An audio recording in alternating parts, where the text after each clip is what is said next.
5 minute অন্তর বাথরুমে গিয়ে কেঁদে এসেছি। আমি ওই মানুষটিকে বলেছিলাম যে দেখো আমার জীবনে। শুটিং সেটে দেবের সঙ্গে রুক্মিণীকে পাশে দেখে কষ্ট পেতেন শুভশ্রী। বাথরুমে গিয়ে লুকিয়ে লুকিয়ে কাঁদতেন। এবার সব সত্যি ফাঁস হলো। হ্যাঁ ভিউয়ার্স, 9 বছর পর দেবের কাছাকাছি এসে আবারও আবেগপ্রবণ হয়ে পড়লেন শুভশ্রী। সামনে এলো তার জীবনের এক চরম কঠিন অধ্যায়। দেব শুভশ্রী ধূমকেতু চলচ্চিত্র নিয়ে যখন তুমুল আলোচনা চলছিল, তখনই শুভশ্রী তার ব্যক্তিগত জীবনের এক গোপন সত্য প্রকাশ করেন। অথচ বাইরে থেকে তাকে দেখে মনে হতো তিনি ভীষণ খুশি।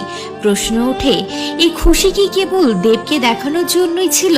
যখন তিনি জানতে পারেন যে দেবের জীবনের অন্য কেউ চলে এসেছে এবং তিনি এখন অন্য কারোর সাথে সম্পর্কে জড়িয়েছেন, তখন শুভশ্রীর জীবনে নেমে আসে চরম কষ্ট। কিভাবে ভেঙেছিল তাদের এই সম্পর্ক?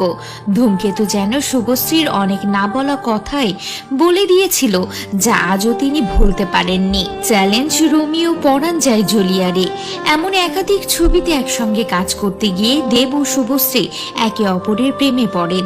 যদিও মাত্র কয়েক বছরের মধ্যে সেই সম্পর্ক ভেঙে যায়।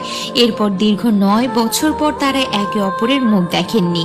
এতদিন পর একে অপরের এত কাছাকাছি এসে শুভশ্রী যেন আবেগপ্রবণ হয়ে পড়েন। দীর্ঘ 9 বছর ধরে তাদের মুখ দেখা দেখি বন্ধ ছিল। একে অপরকে দেখলে এমন ভাবে এড়িয়ে যেতেন যা দেখে সকলেরই খারাপ লাগতো। এরই মাঝে একবার একটি পুরস্কার বিতরণী অনুষ্ঠানে তারা দুজন মুখোমুখি হয়েছিলেন বটে, কিন্তু সেখানে তাদের কোনো কথাই হয়নি। এত বছর পর দুজনের এমন কাছাকাছি আসা দর্শকদের পাশাপাশি শুভশ্রীকেও যেন বেশ আবেগপ্রবণ করে তোলে। ঠিক তখনই অভিনেত্রী জানান, আমি 5 মিনিট পর পর বাথরুমে গিয়ে কেঁদেছি। তাহলে কি এত বছর পর প্রাক্তনের কাছাকাছি এসে শুভশ্রী ফের দেবের প্রতি দুর্বল হয়ে পড়লেন? নিজের আবেগ ধরে রাখতে না পেরে তার চোখে জল চলে আসে। এটি কি কেবল পুরনো স্মৃতি মনে পড়ার কারণে, নাকি দেবকে ঘিরে শুভশ্রীর মনে এখন নতুন করে উথাল পাথাল শুরু হয়েছে? তবে এই ঘটনাটি সাম্প্রতিক নয়। বেশ কয়েক বছর আগে একটি রিয়েলিটি শোতে এসে শুভশ্রী নিজেই তার মনের কথা জানিয়েছিলেন। সে সময় দেবের সাথে বিচ্ছেদ তাকে একেবারে ভেঙে দিয়েছিল। এই কারণে দীর্ঘ 4 বছর শুভশ্রী ফিল্ম ইন্ডাস্ট্রি থেকে নিজেকে দূরে সরিয়ে রেখেছিলেন। সে সময় অভিনেত্রী মানসিকভাবে ভীষণ বিপর্যস্ত ছিলেন।